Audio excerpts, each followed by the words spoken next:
Hello, everyone. Welcome to the It Doesn't Matter podcast. And we've got me, John Lee Strapbacks.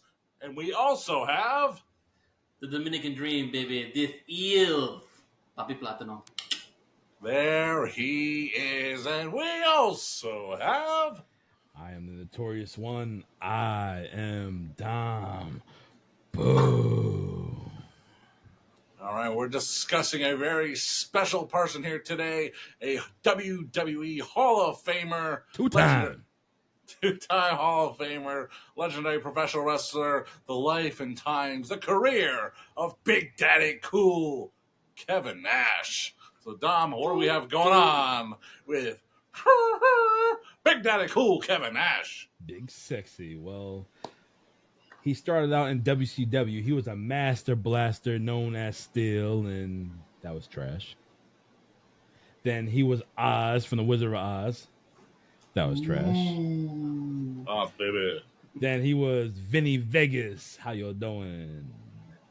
That was a money character. It was a money character, but that was Yeah, trash.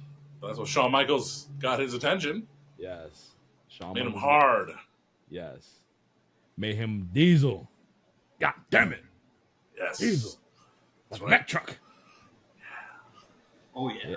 Yeah, so in 1993, Diesel debuts in the WWF, and he becomes the Heartbreak Kid's bodyguard. His, what was the term that he used? His Insurance policy? insurance policy, Geico.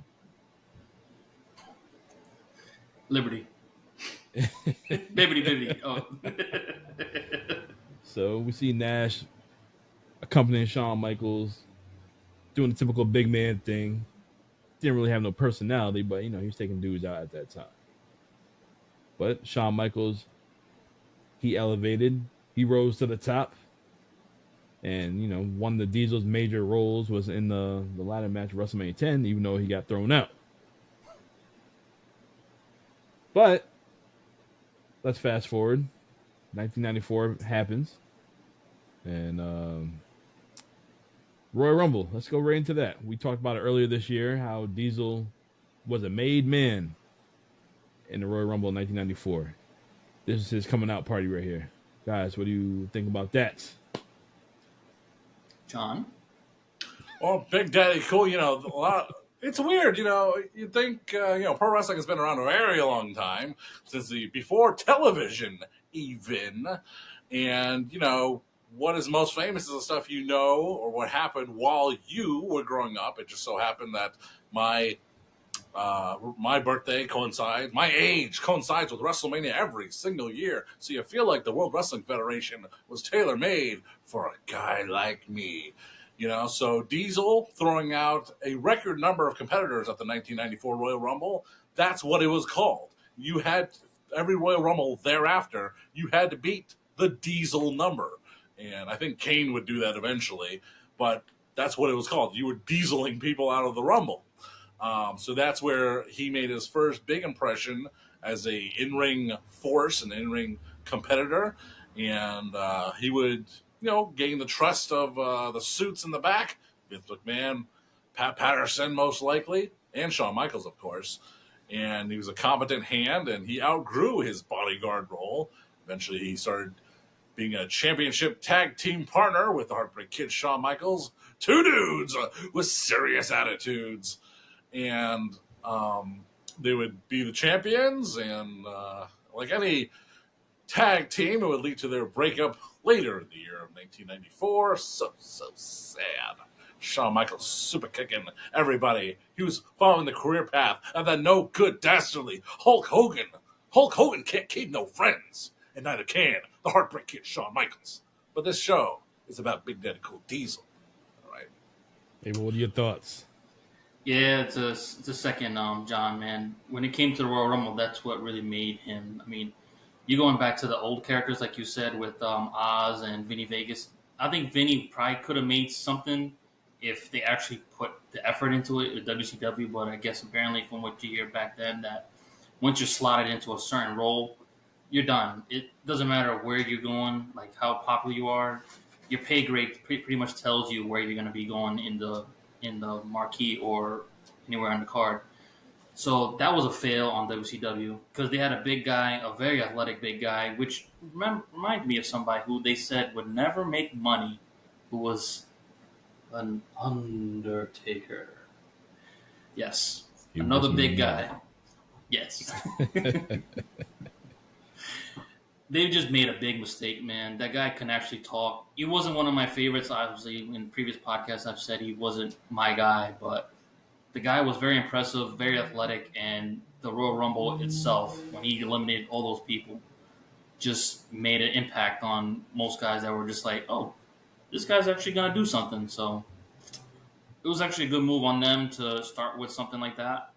Him being tag teams with Shawn actually helped out too because Shawn was that big personality that just everybody had to just be drawn to. And having the tag team titles and then having them break up again too, give him a little bit more personality, give him that baby face like, damn, I can't trust this little SOB. So, yeah, it was actually better off that he went to WWF/E instead of staying in WCW where he was floundering and not actually being used correctly to his utmost advantage or his utmost talent. Yeah, so at this time, what was it, late 93, early 94, Vince had the steroid allegations going on, and, he wanted his big men to, to be dominant and be the champ. Well, Hogan's gone, so you got to go with the next big guy, and, he's pretty much all natural. And Kevin Nash became that guy in 1995. He defeated Bob Backlund in, 8 seconds in the Garden, something like that? Yeah. I think they showed a clip on Raw or Saturday Night. I forget which one it was. Was it Saturday Night? Something like that. But either way, it was a house show and he won the title. Yeah. It was one of those times where WWF actually allowed a superstar to win a major title during a house show instead of showing it on TV. Uh-oh, Diesel, you heard me. 8 seconds, that's all I needed. I don't even know if that was on my end or not. Hey, you said 8 seconds within that time frame. Go back to the clip. Producer, I know we're talking about Diesel, the vehicle, the truck, and the gasoline, but could you stop with the automotive noises, please? Thank you, producer. I sound like I hear a helicopter now. Oh, it's the opening of Monday Night Raw. Sweet. Exactly. You have no control of what's going on, brother. Oh, Lord. Chaos. Yeah. Chaos in the kitchen. No London Rough Riders, we go hard. All day, all night. Literally. All right, so in 95, Diesel, he's your heavyweight champion, and the market is down. Diesel's all about the money, and he was like the company wasn't making money, and he was like a underpaid heavyweight champion. So he eventually loses the title to Bret the Hitman Hart in a small package, and he becomes a heel. He takes out the best there is, best there was, best there ever will be. And this gives him a little more edge, and he rolls from there, because after this, at WrestleMania 12, he takes on The Undertaker. That was pretty cool. John, what do you think about that? I think it was all cool, man.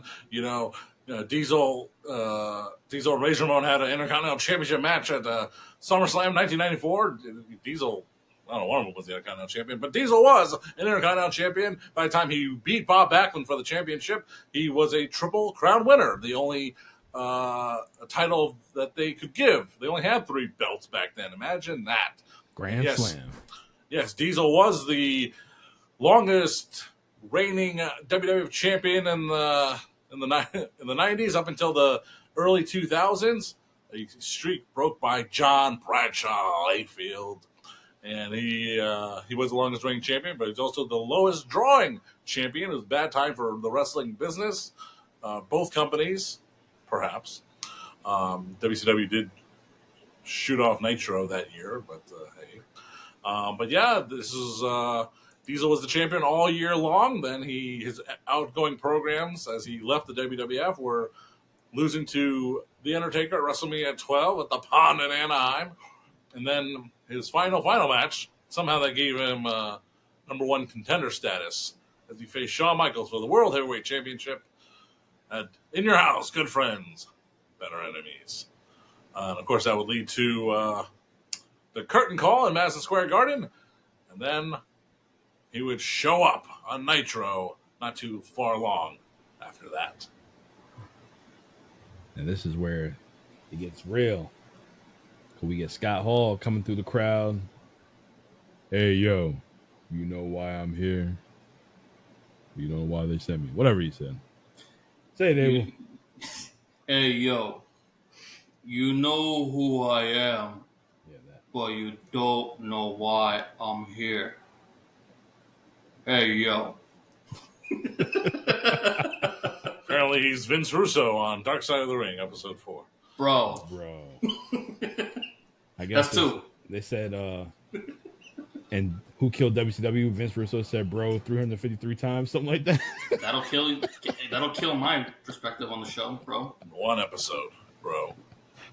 Damn, bro. Oh, Lord. 5. Jesus. There's a lot going on tonight. Man, hey, you talking about Diesel? You get the engines running? Whoop, whoop. There you go. Oh, Lord.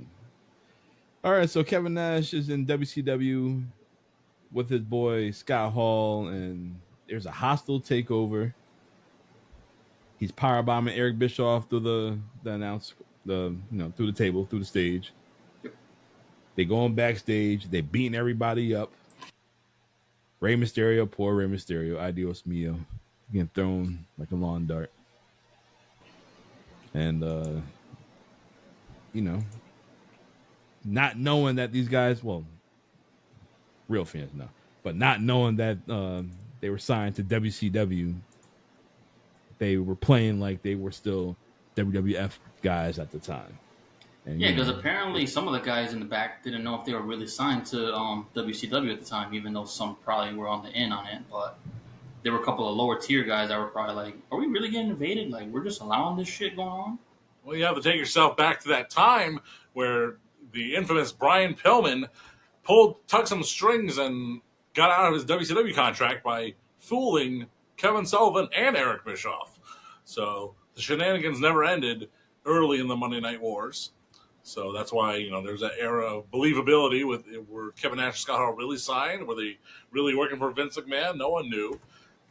Everything was a little tight-lipped back then. So that's what that was. And, because of pending litigation at the Great American Bash, Eric Bischoff interviewed the Outsiders and asked them straight up, yes or no, do you work for the World Wrestling Federation?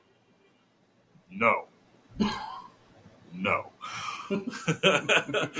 So that kind of kills the angle a little bit, but they spiced it up because they threw that dirty, dastardly Eric Bischoff right through the stage, baby.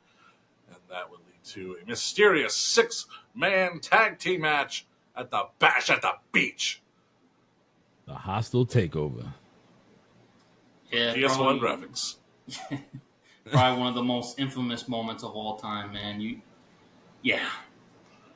This right here is a new world order of professional wrestling, brother. And this crap right on this ring, that's what I think about you fans. Mean Gene, he was so nonchalant. Hulk Hogan, there's a lot of garbage in this ring. What happened? Like, I've known you. This is unlike you. I don't even think Mean Gene was in on the situation, but come on now. You got to be professional. You understand what's going on. I think we all knew, I didn't watch it live, but when Hogan came down to the ring and he just dropped the leg, oh my God. I think everybody knew at that time. And you just see the people just go nuts, like, oh my God. I remember when do you know where you were when this happened? I know where I was. I was in my room there. And I was watching on scrambled porn television. Pornhub. And I was listening to the show because that's what we did back then because we didn't have pay-per-view. To this day, I never had pay-per-view capability. And you just heard Hogan's coming out. And what side is he on? And what's going on? It was so effing crazy, man. Is he the third member? You can't wait to go to school and talk about it with your friends. I told you he did it. I told you. Bobby Heenan. Bobby hated Hogan for all of these years, and he finally got to say, see, you can't trust him. Can't trust that dastardly yellow. Oh, man. I mean, as a kid, man, I didn't understand the whole heel turns. I didn't really see too many of them, like, at least not in WCW like that, because I wasn't watching. Hogan was the only reason why I even turned the channel over there. Him and Razor and Kevin. I know we're supposed to be talking about Kevin, but that moment in time is just incredible. It's probably the biggest, if not one of the biggest moments of our lifetime that just changed the wrestling business forever. I mean, we're talking about the believability of angles back in those days, back when we were young, and as kind of mentioned on our recent interview podcast with the Pearl River powerhouse Ahmed Johnson, I did want to mention to him. I mentioned to him this angle he had with the British Bulldog, where they had arm wrestling competition, and Bulldog Owen and the Bulldog were like, "Hey, he's too greasy, and he's too loud." So, Ahmed's wiping off his arm and stuff on the referee's shirt, and, it was all a fake BS contest. They just beat him up, And I believe that was on the worst, what I call the worst episode of Monday Night Raw ever. That was an episode where Vader bombed Yokozuna's leg, and they had to get the forklift out. That's the one where Diesel had to knock Shawn Michaels out with the belt. It was a very sad and depressing Monday Night Raw, and so Angles used to be real, man. Used to be so real. But the NWO was part of that, as they kind of rebranded it the reality era. WCW was the reality era, and WWF was still dealing with garbage men and Greenwich snobs. So they were hot. WCW was hot. Shoot. Yes, WCW was hot. But the NWO started running wild. Sure did. They took out everybody. Hell, everybody they took out, they joined the NWO. No, it was stupid. I hated that too, especially like that whole angle with Bischoff. I mean, dude, you just got beat up, and it's like, you're really gonna join the NWO? Oh, it was all a rib. I was in on it the whole time. Come on, dude. You really gonna think that anyone's gonna believe you? I get it. You were the guy that ran things, but they weren't saying any of that at the time. Hell, people still didn't even realize that Vince McMahon was the guy that actually owned WWE or F as fans, at least not insiders. I don't know. I didn't like it personally. I hated it. I hated seeing all these guys losing to the NWO, and then you just join them. Like, are you serious? If you don't beat them, join them? No. Fight that good fight. You're the good guys. You can come back, come stronger. That's how it's supposed to be done. You don't join the bad guys to stay bad guys. No. I don't know. It ended up with a better era down the road that we were never expecting, but if you really look back on it, I think they dragged it on way too long. They could have made more guys out of that whole storyline with the NWO. But what do you think, John? I mean, this was what Kevin Sullivan, the booker at the time, wanted. Heat. He wanted it to be your attic, Abel. That's what he wanted it to be. It's hot. It is hot. It's spicy and it tastes great, but that's what it's about. And you know what? It was effective. It worked. I mean, was it good for the long-term condition for World Championship Wrestling? No. It made WCW seem really uncool. Who wants to cheer WCW when you have the cool guys beating everybody up? That's why you had a Sting and a Lex Luger, and even though the giant flip-flop sides, you had DDP, never joined the NWO. Goldberg never joined the NWO. Booker T. Well, not yet, until later. One of us doesn't belong. But yeah, Kevin Nash. I mean, that's why the NWO and this whole angle is such a big deal, because it was done incredibly well, and Kevin Nash for better, for worse, has been living off those coattails ever since. You know, but you just can't deny that the NWO, Hogan, Hall, and Nash was the hottest thing going for 2.5 years. Yeah. Damn right. I mean, it totally gets credit for it. So, yeah, completely. Would you say he's the actual ringleader of the whole NWO, Kevin Nash? What's funny is, like, you know, each person in the NWO was very intelligent. You could say Hogan, very smart businessman. Yep. Scott Hall, incredible mind for the business. Kevin Nash, he was the booker for WCW, incredibly smart guy and crafty and witty, you know. But as the years have gone on, that was each of their reputations, but as the years have gone on, Kevin Nash, for whatever reason, he's kind of lost that luster, especially in the Who Killed WCW series and some podcast clips we've seen. He doesn't come up. I mean, part of me thinks that he's just playing that character, like, hey, I don't care, whatever. You know, it's kind of like that only goes so far. It's like, now you just seem like you're an idiot. You know, he's been like that though, man. It seemed like he's been like that for like the past, like the dying days of WCW. Like, I think I saw a clip with Will Sasso doing an impression of Kevin Nash on Kevin Nash's own podcast, which is just, I didn't have a problem with the guy. Every single guy, I didn't have a problem with him. Yeah, I was a big Kevin. Is still a big Kevin Nash fan, but not going to deny that he has lost his luster as time has gone on. I mean, he's lost, you know, in real life, he's lost a lot. His son, his best friend, and lots of people in pro wrestling. So that will affect you. So hopefully, it's just a temporary slump, and you can regain that reputation of being one of the great minds of pro wrestling. I agree. He's so chill. He just keeps smoking weed, you know? That's the problem. problem. He's so mellow. Every single time you see him in an interview, you know, this guy should be doing this, but it is what it is. It doesn't matter. Vince Russo, he's the one that killed WCW. Right, exactly. I mean, there's a time to be mellow, but sometimes you just gotta speak your mind. I mean, he did say he had a mind of his own back in the day, but it just seems like, I don't know if it's because he doesn't want to like step on anybody's toes, or he's looking to get a job back with the E because Hunter's his best friend. I mean, if you had that kind of mindset back in the day, I get it. You can just say, this is how I was feeling in my 20s, my 30s, because that's how we feel right now.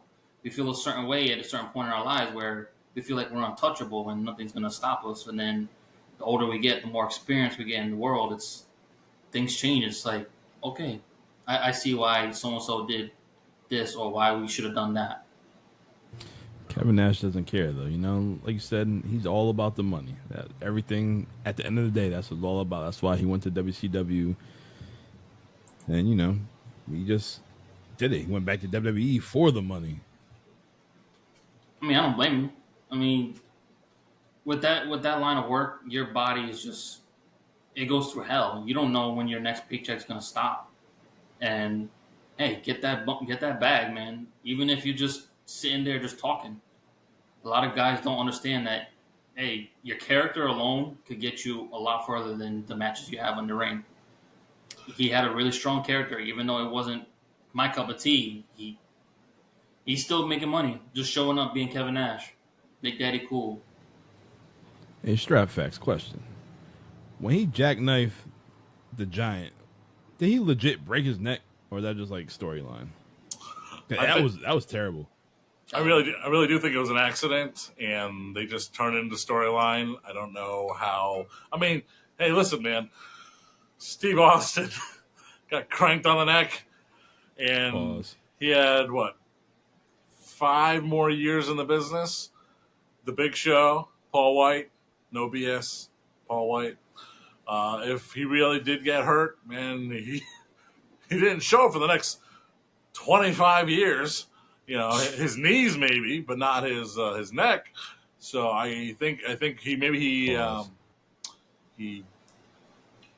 got lucky. He got real lucky. They turned it into an angle though, But Jesus, get a finisher you can use on everybody. Okay, Jericho.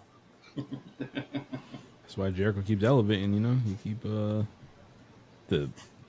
Judas effect, the code breaker, walls of Jericho. The learning tree. Yes, the learning tree. All right, let's talk about my man Goldberg. 173-0. Do you think it was right for Kevin Nash to break the streak? Was that his first night booking too, right? Because they was all trying to figure out how to beat Goldberg. Everyone was saying, "Oh, we can't do it. This guy, that guy." I mean, you could have had DDP. You almost had it at Halloween Havoc. Granted, they didn't do it because they were afraid of pulling the trigger on that. But DDP was that guy. He was the people's champion. He was that hot. Hell, they ran out of the damn time. Typical WCW fashion. But everybody knows, even in Who Killed WCW, they said that Bischoff was overwhelmed, so Kevin Nash took the book, and that Goldberg was better chasing, but it needed somebody to beat him, and he came with that finish. But it should have been DDP. They should have elevated another guy. Kevin Nash is already a former champion at the time, so he didn't need it. Now, did you guys watch, like, when we did, when you're doing the research for this podcast, did you see that match with Goldberg versus Kevin Nash? And watch how the crowd reacted towards Goldberg and Kevin Nash? For Starrcade? Yeah. Oh, I stand by. Yeah. Yeah, the crowd did not want Goldberg anymore for some reason. They were just tired of it. It was the same thing over and over. Like, if you did not know anything about that match and you just watch it straight, like, hey, just watch this match between Kevin Nash and Goldberg. Here's the storyline. He's the number one contender, and this guy's undefeated. Here we go. And that crowd was on fire. Kevin Nash was hot. Goldberg was hot. It's an incredible match. It had a stupid finish, but it wasn't that terrible of a finish. It was kind of cool, actually. Yeah. It's just that whole finger poke and all that nonsense that ruined it. But Kevin Nash was Kevin Nash the right person to beat Goldberg? That's arguable. That's debatable. Do I think he was a good choice to beat him? Yes. Yeah, you want to give it to DDP? Was he a good person? They had an incredible match at Halloween Havoc. Could he have been it? Yes. Lots of things. But I don't think Kevin Nash, whether he was in charge of it or not, I think he was the right guy at the right time to end the streak. Could they have kept it going? Sure. It just would have. The people would have been wanting it to end anyway, and then they wouldn't. Who would it have been? Who knows? Who knows? It would have went from who's next to finish it already. Yes. Like Jade Cargill and AEW. Like, what's this winning streak? All goes to Chris Statlander. Yeah, we were so mad about that, man. I forgot what pay-per-view was that. Like she won the match. Next to Statlander came out of nowhere, and then I get it, but I don't want it. No. That's how you gonna leave? Yeah, she had like maybe one more date or another match with Chris, and that was the end of it. I mean, not the way I wanted her to end her career with AEW. Just she really was an incredible talent that they should have never let go. But it wasn't their fault anyway because she wanted to leave. She had gotten a little bit of practice in AEW, made a little name for herself, and then WWE started calling. So I can't blame her for that. I mean, you gotta go where the money's at. And like people could bitch and complain about her going for the money, but hey, like she said too, there's only so many years I got in that bump card. I'm gonna take it and get that bag, and I respect her for that.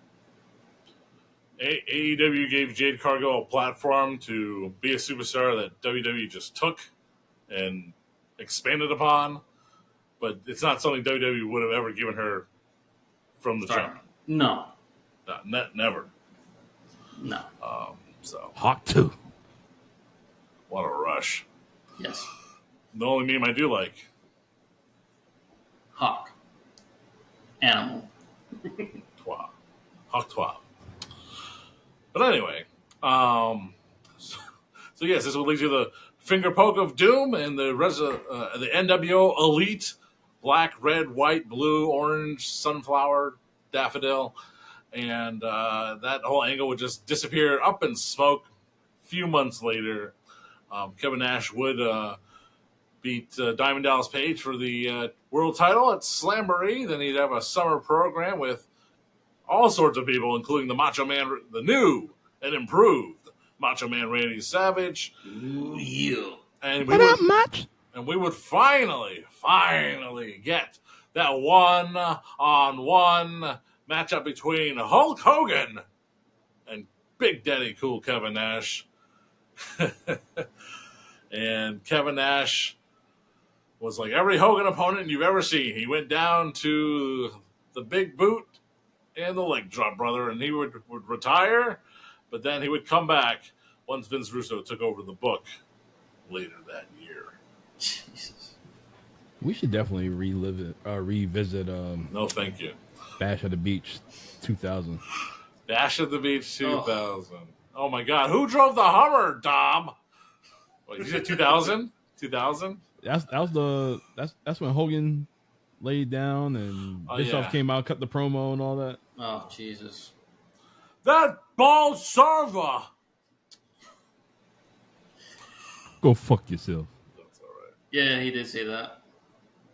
No, I gotta go. But going back to how the aftermath of the Goldberg and Kevin Nash match happened, the whole finger poke of doom. If that never would have happened, maybe would have been talking about something else. It's just that finish was so impactful to our eyes. It's like you took the belt off this unbeatable guy with a pretty. I agree with you, John. That was actually a pretty impressive, very smart way of getting that belt off him. But then you just, boop, and then you lay down, and then have a big belly laugh.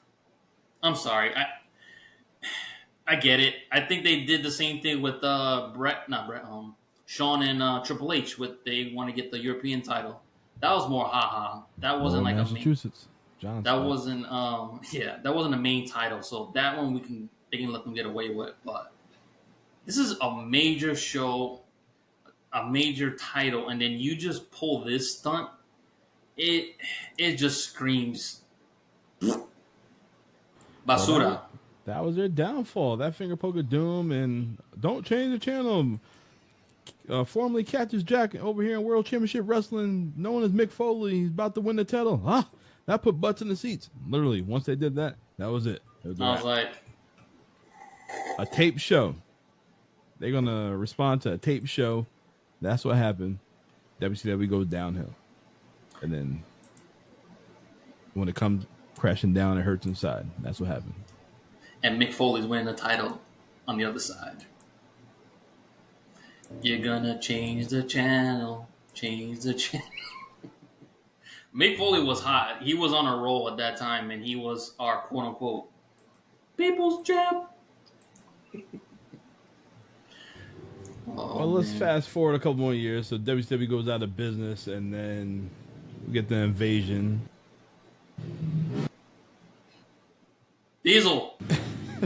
I know. You didn't show up. You ran out of fuel. Oh my God. There was no Hogan. There was no Scott Hall. There was no Kevin Nash. There was no police on Coleman Street. Nope. Just the Rough Riders. They sleep.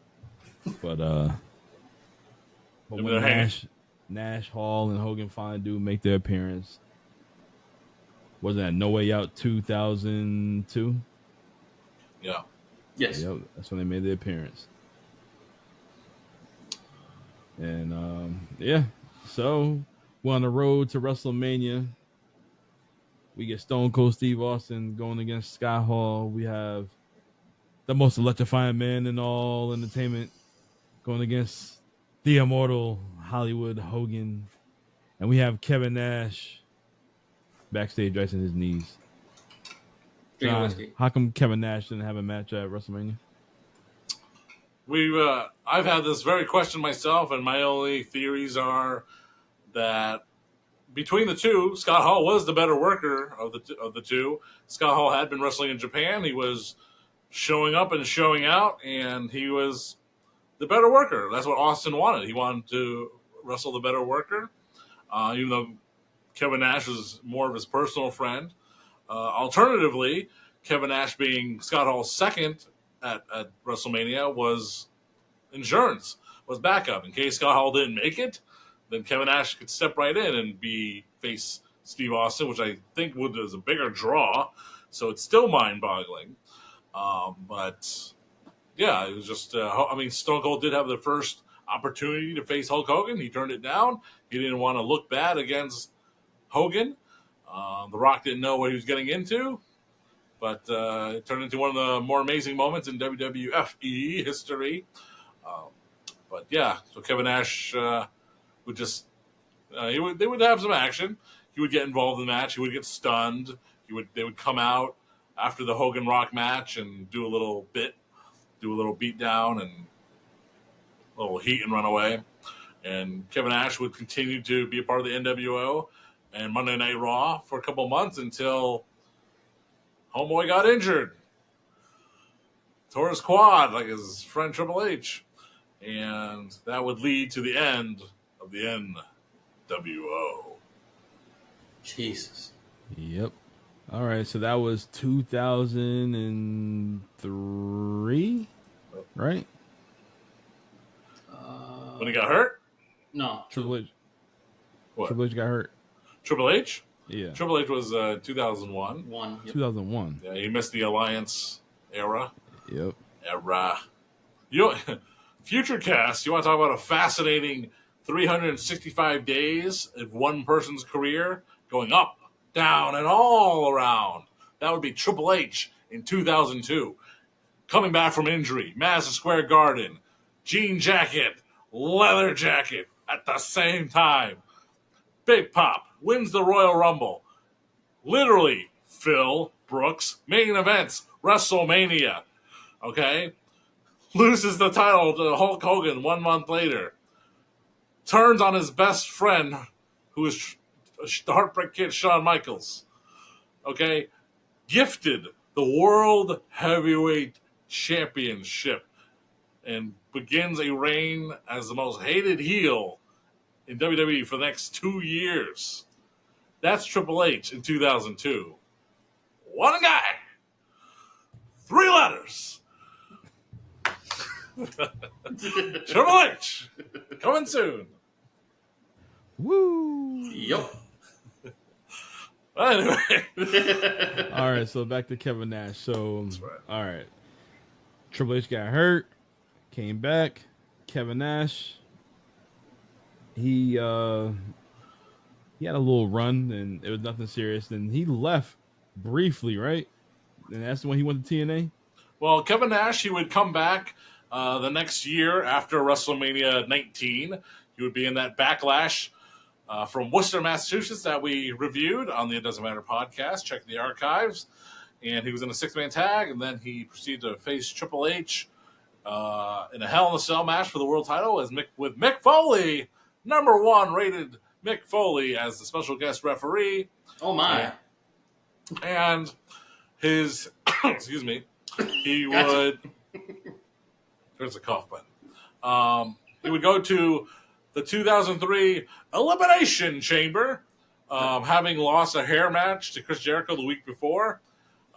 He didn't really shave his head; he just got a haircut. But in that match, the Elimination Chamber match, he barely touched toes with his old nemesis, Bill Goldberg.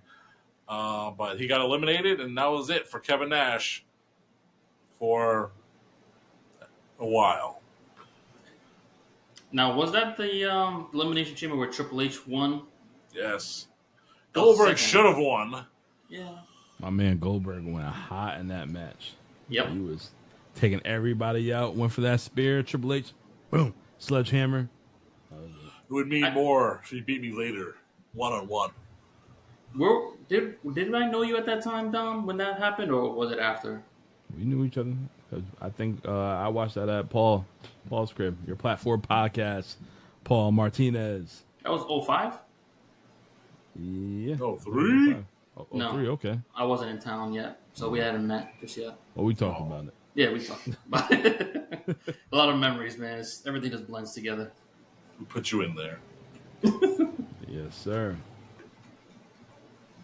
All right, so what was it? 2010, 11?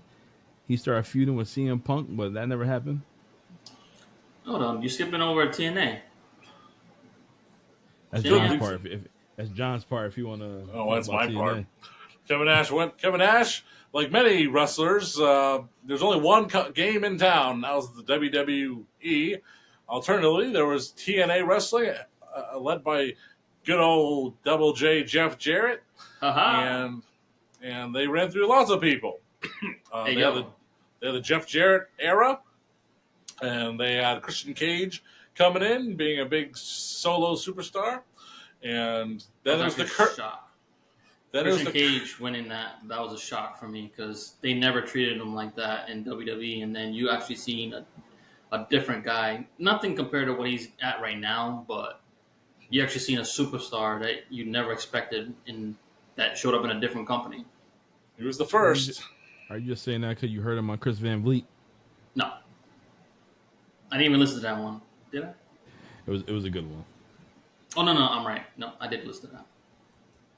But I completely forgot. I'm barely sleeping right now, so. All right, John, get back on topic.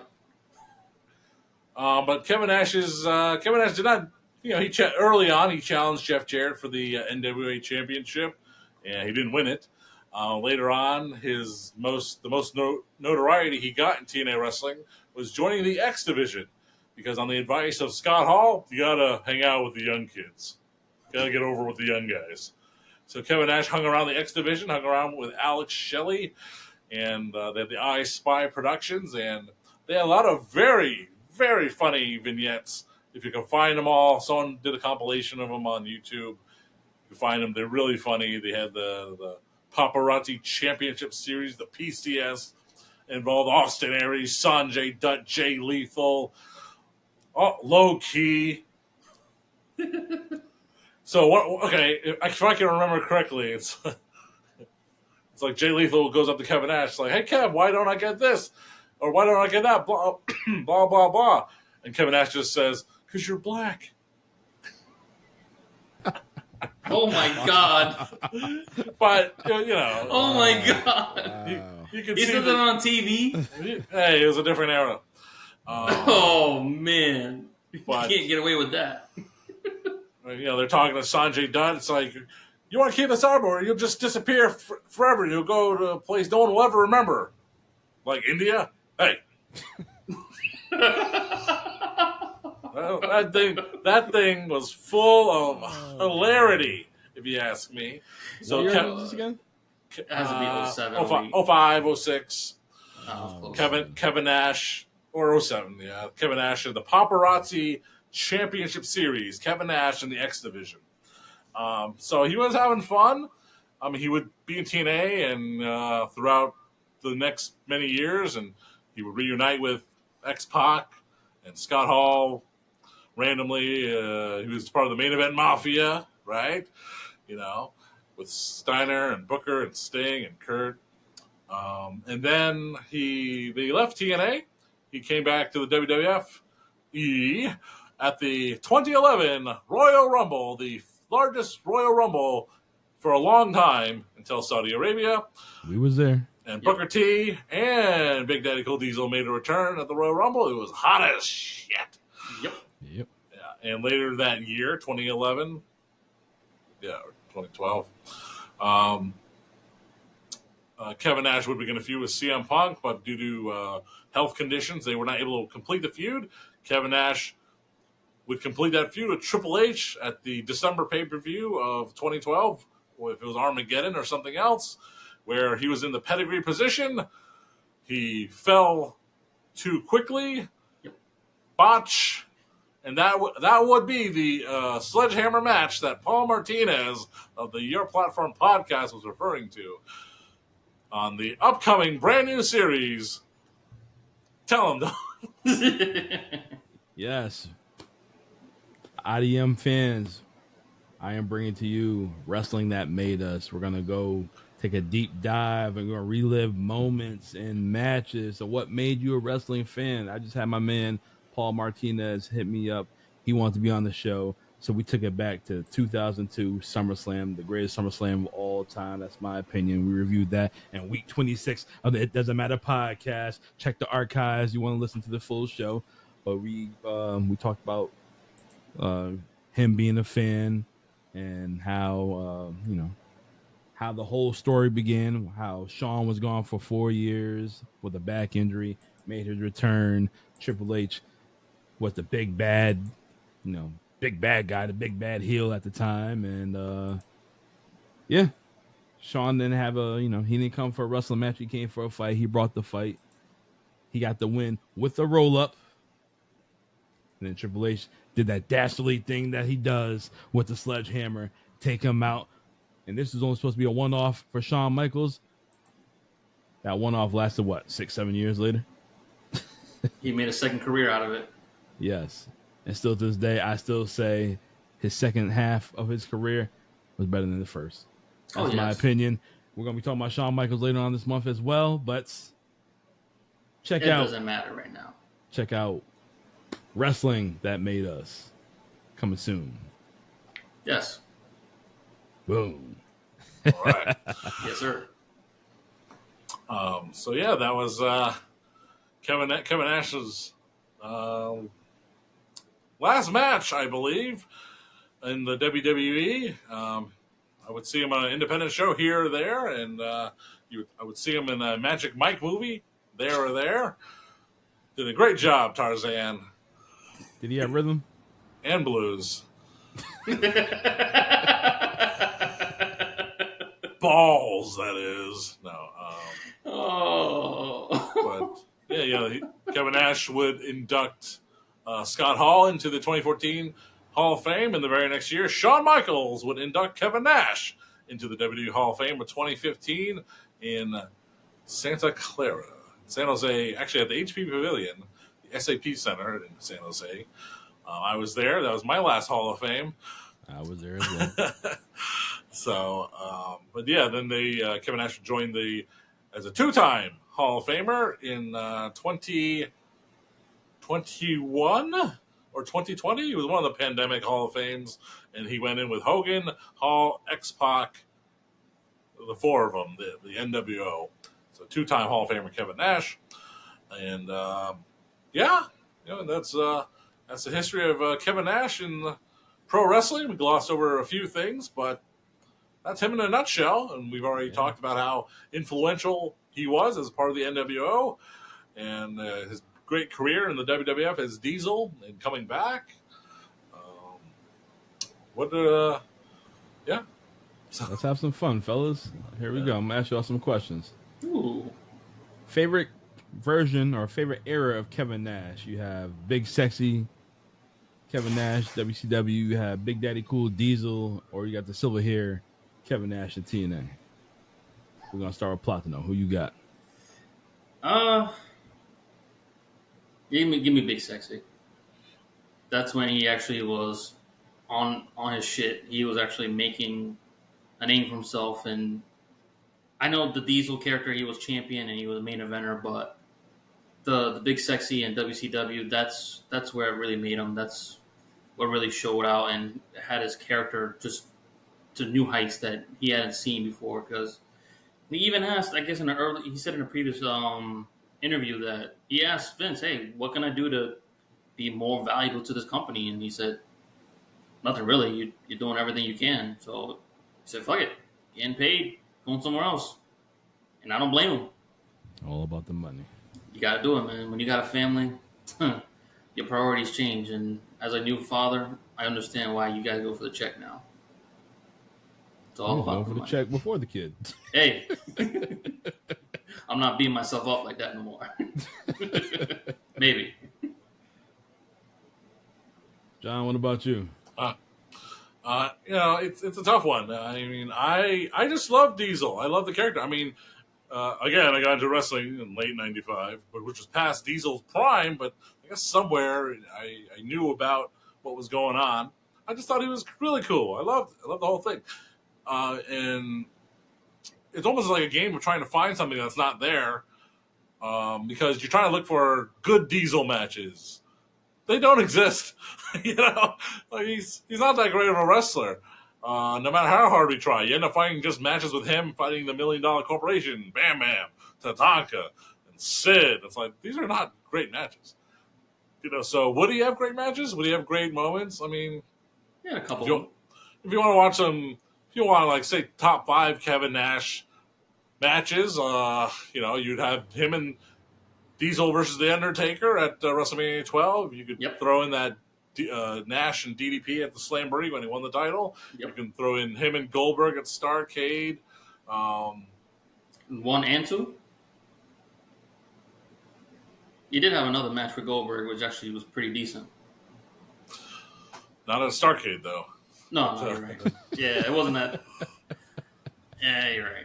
I'll take that. I mean, the Kevin Nash as an early part of the Outsiders, when they were still trying, they had him and the Outsiders versus Harlem Heat at Halloween Havoc 96. Oh, yeah, man. Oof. Oh, man. The most infamous Dom. Spring Stampede. No. I'm waiting for you to say it. You want to talk about a click? No. Don't say it. We come for the gold, sucker. Hulk Hogan, we coming for you. That's right. But there's not much. And of course, how can I forget Diesel versus Bret Hart at the Survivor Series '95? I was waiting for you to say that. Yes. I'm like, if you didn't say Bret Hart, I'm like, oh, come on now. Yeah. I mean, him versus Shawn Michaels at WrestleMania. That's Shawn Michaels took that stupid ass bump. Literally a stupid ass bump. So it's tough. But there's 5 Kevin Nash matches that you can watch. But it's like, I've seen those already. I'm kind of bored of them. So give me something else. But those are the ones I can remember, that you can find. So you got Kevin Nash being the guy over Diesel? As Big Daddy Cool Diesel. That's my guy. Big Daddy Cool Diesel. You got Diesel over Big Sexy. That's right. I was going to say Big Sexy. Well, Big Daddy Cool for me. Because, that was my childhood right there. And when you did see him in WCW, he was cool and it was all right. But just him taking everybody out and jackknife and his encounter with Sid, the Bret Hart match, Shawn Michaels match. Diesel's that guy. Like, I play with Diesel and 2K over Kevin Nash any day. Still to this day. Okay. I see how it is. So my next question was going to be his favorite matches, and John already basically listed all that, so we can skip that. But all right, here we go, John. Kevin Nash, Diesel, who's his best tag team partner? We asked this question before with Owen Hart, who's Owen's best tag partner. Who's Kevin Nash's best tag partner? I mean, you just want to say the easy answer, Scott Hall. And your second answer would be Shawn Michaels. And your third answer would be Eric Young. There you go. There you go. But everybody won tag team championship with. I would like to see more of Diesel and Shawn Michaels. It's an era that I don't know as well. So if I had to go back and look some up, that dudes with attitudes, that's what I'd be looking at. Yeah, that's something I gotta go back and watch, and because I don't remember too much about that era at that point in time for some reason. But I'm going with Scotty, man. Scotty was that dude. I'm always gonna be favoring Razor, man. That's my top dog, and he's in my Mount Rushmore if I was ever to create a wrestler. If you're gonna take that. Am I sharing my notes with y'all? Because y'all just naming what I have left left on my list. Let's get a special shout out to the Insiders tag team, Kevin Nash and Diamond Dallas Page. Ooh. Yep. Very true. Yep. Well, it just shows that Kevin Nash has had a career that we've all been fortunate enough to watch, except for the ones in TNA. Especially as Chet Lemon with his commentary partner, Black Snow don't like the way he's throwing that ball. That kick's really bad. Oh, Black Snow's about to kick him in the And of course, another TNA angle. Scott Hall no showing a pay-per-view tag team match, and Kevin Nash having to be stand there and take it while Samoa Joe rips him a new one. Yeah, I remember. I think Samoa Joe didn't even want to do that, but they told him, "Hey, go shit on his partner," and I mean, just go ballistic. I was like, And then Janelle Grant came out. "Oh God." Yep. Yep. Oh yeah. All right. I was gonna ask Mount Rushmore of big men, since Abel mentioned Mount Rushmore. He's not a big Look up man. for Mount No. Rushmore. He is a big man. I'm not talking about Kevin. I'm talking about Razor. Oh, yeah, we're talking about Kevin Okay. Nash. Okay, man. Who you got for Mount Rushmore for big men? Me? Is he on your list? Oh, Kevin Nash. that's tough. Because I'm adding Yoke Dog and Eki. Those guys could fucking move for big guys. We got two more. I want to put Taker, but he's such a different character. It's so... He is a big man. It's just... He's on a different pedestal for some reason. But he's in there, so fuck it. And no, I'm not going to put him in there. I mean, it's a weird category. You know, you have big men, and that can be big fat guys, big tall guys. Get your like a Sid and Diesel, and that'd be a different category. You know, I would think. All right, so if you had like whatever category Undertaker's in, you put him in the same category then. well, I was thinking immediately of Yokozuna and Vader. Yep. As for two other big men, like for Mount Rushmore, I was kind of struggling with that one. But no, I would think Yokozuna and Vader would be a different category than a Kevin Nash and a Sid would be. Because those are just they're big, more tall guys. Okay, so you're talking big, tall guys, or you're talking... Big, tall guys, yeah. Okay, so then you'd have to put them in there, I guess. Not Big Cass, no. No. Not Taker. Test. Taker, Kane. You can put Taker. You can put Taker, Kane. Eligible people for Kevin Nash Hall of Fame. Taker, Undertaker, Kane, Kevin Nash, Sid, Adam Bomb. No. Y'all forgot Big Show. Big Show, yeah. Big Show, yeah, Big you got it. The Giant, not Big Show. Big Show is the one that could be in the Vader and Yokozuna one. He's just a freak, right? Yeah. So I'm putting the Giant. No damn Big Show. Captain Asino shows no mercy. Well, I got Yoko. I got Vader, of course. I don't have Kevin Nash in mind. I will put I'll put Show up there, and I'll probably put Mark Henry. Big, yeah. Feasible category. Yeah. Yeah. You know, you can't go wrong either way. So, would you consider Mark a big guy or just freakishly strong? Well, I wonder what section of Bradley's he shops in. Yeah, he's a big guy. Lingerie. We need help. Got enough drapes? PNG.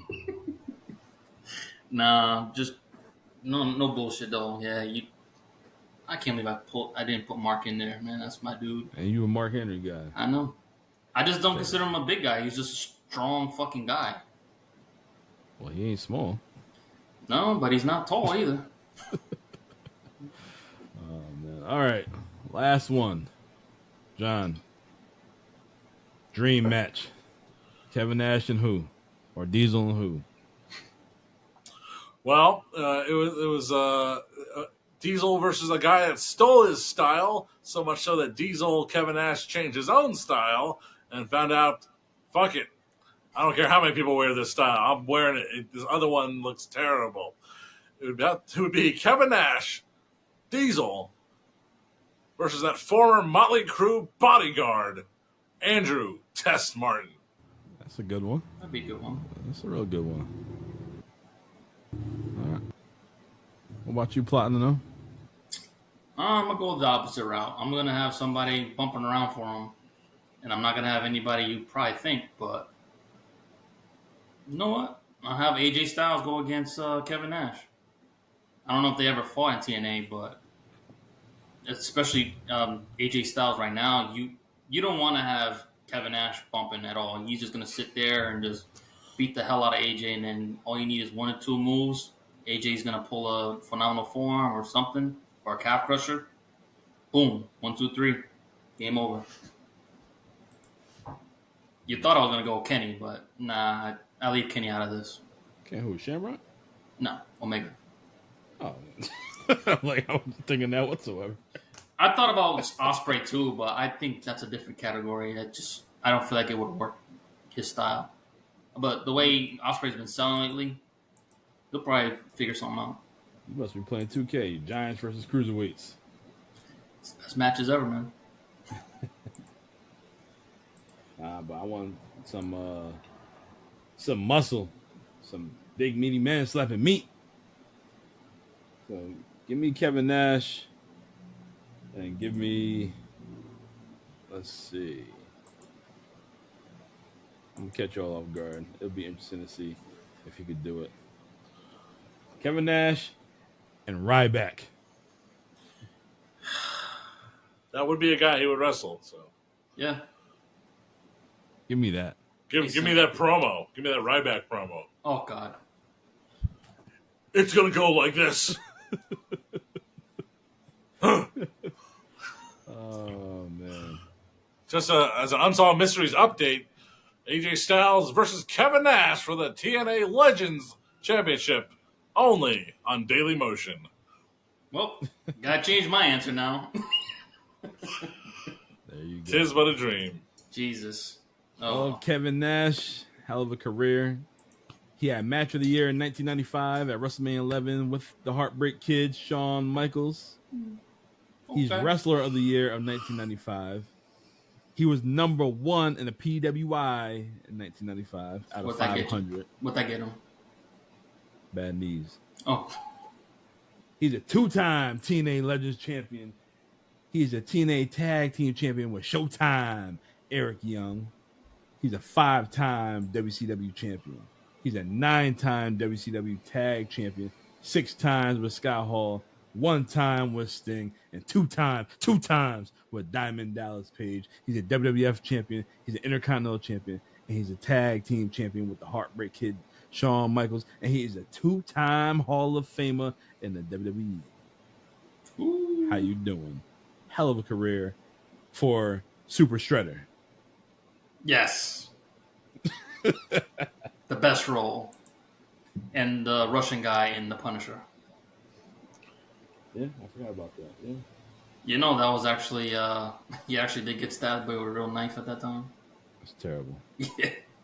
He was like, oh, yeah, just keep going. Fucking guy gets stabbed in real life, and he's just like, hey, finish the fucking scene. Terrible. Whew. That was a good movie, though. Well, that's it for Kevin Nash. But next week, Platino's Choice. We're taking it back to 2011. Money in the Bank. Everybody knows what that's all about. John Cena and CM Punk for the World Heavyweight Championship. Or WWE Championship. It doesn't matter. It's going to be a good one. Platino, close us out. All right. Well, the producer's already given us the closeout. We got Money in the Bank going out tonight. With that being said, cash your checks because you ain't got no money. Everybody's going to be broke. Rent's not going to get paid. You're all going to be homeless. I'm cashing all the money because I am the $1 Million Man.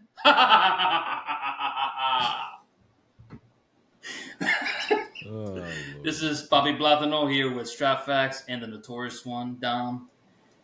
And we will see you next week. Boom! Boom.